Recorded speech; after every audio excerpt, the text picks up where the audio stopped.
Labas visiems. Sakyčiau, labas su vasara, bet vasara tokia, kad reikia mėgsinių ir kambarį šviesos klausykite. Gerai, greitas video prieš mano atostogas, nes nuo savaitgalio savaitėje aš atostogose. Atrašysiu visiems, kad kaip tik tais galėsiu, bet kadangi truputį išvykus iš Anglijos būsiu ir truputį su linksmais reikaliukais, šventėm ir panašiai, ne, tai ne visada galėsiu atrašyti, bet pasistengsiu, kai tik tais galiu. Gerai, ir trumpam palieskim temą, kurią pastaruoju metu turėjau su savo keliais klientais, tai kainos pakilims. Ne? Kai mes apkalbam apie draudimą kažkokią, tai patikrinam sistemoje kainą, kokią tai galėtų būti, ne? Aš visą laiką jau įtartinai, sakykime, įtariamai matau, ne, kiek galėtų kaina pakilti. Ir tas kainos pakilims gali būti dėl kelių skirtingų dalykų. Greičiausiai tai bus dėl kūno masės indekso, tai didesnė svorė, viršsvorė, arba jau, sakykime, netgi labai stipriai per didelę svorę. Ne? Kai kartais būna netgi draudimai atsisaka netgi žmogaus drausti. Ta aš pati turėjau su savim, nemažai jūsų mano istoriją žinot, ir buvo laiks, kada mano svoris buvo 150 kg ir manęs nei viena kompanija nesutika drausti. Vienintelis variantas, ką aš galėjau turėti, buvo privatus sveikatos draudims, kur nėra klausima apie svorį, ne? Bet arba nelaimingų įvykių draudims. Viskas, daugiau aš nieko kito negalėjau turėti, būtent dėl savo per didelę svorį. Nebūtinai tai turi būti toksai kritinis jau, ne, svoris, ne. Kartais būna truputį tik tais pakelt, truputį tik tais to viršsvorio būna, ne, ir dėl to kaina gali keistis. Kiek ta kaina keičiasi labai dažnu atveju, aš jau iš karto galiu pasakyti, galiu matyti sistemose, ne, ir preliminariai mes galim apspręsti, sakykime, kad draudims kainuos ne 50, ką rodo sistemoje, bet bus pakelta, pavyzdžiui, 20%, ne, tai daugiau mažiau mes galim apkalbėti iš karto apie kainos pakilimą. Kas dar gali kelti kainą, tai nebūtinai svoris, bet sakykime, jeigu medicininė istorija buvo įrašai apie aukštą spaudimą, apie pakeltą cholesterolio lygį, ne, vėlgi priklauso nuo to, kiek tai rimta, kiek jau laiką tai yra, ne, kada buvo kokie vaistai, kiek tų skirtingų vaistų.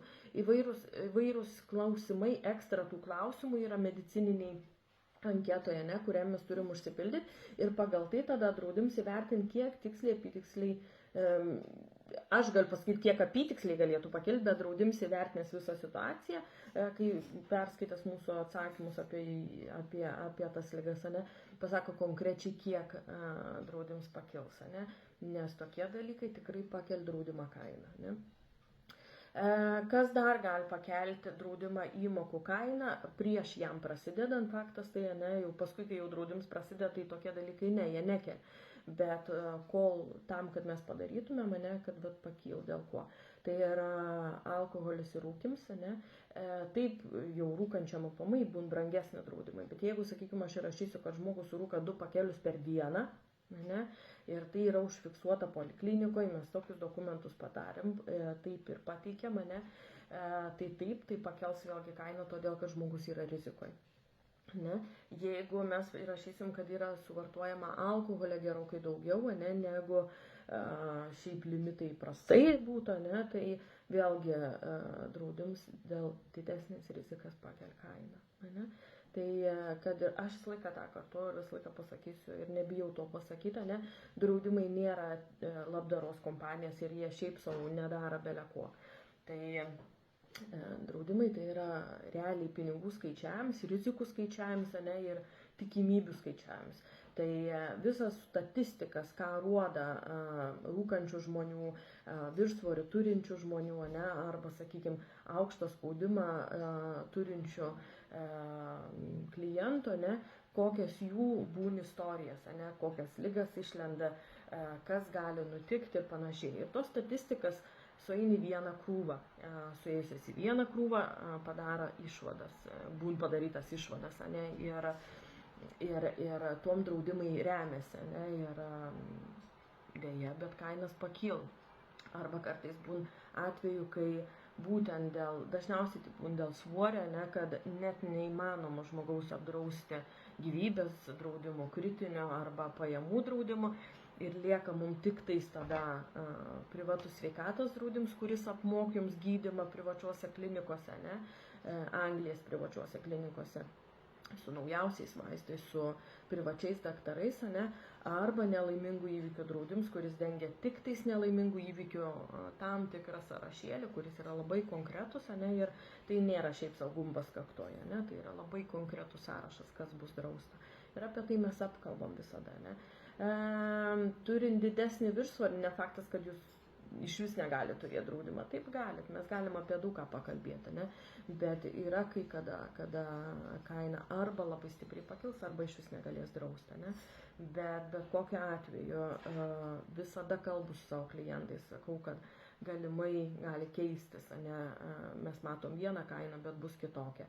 Ir visada apie tai apkalbam. Kitas dalykas, kur dar net neprasidėjus draudimui jūs galit matyti, tai kai mano klientai gauna prašymą patvirtinti asmeninių duomenų formą, ten visą laiką būna viskas irgi surašyta, ką mes kalbėjom, ką aš sakiau, ne, ir kas gali nutikti su draudimu, ne, kiek gali pakilti jis procentaliai ir panašiai, ne, kokią mes kainą galim būti preliminariai, kad įsivaizduom, kad bus, sakykime, ne 50, o 70 ir kodėl būtent, kas būtent kelta kainą.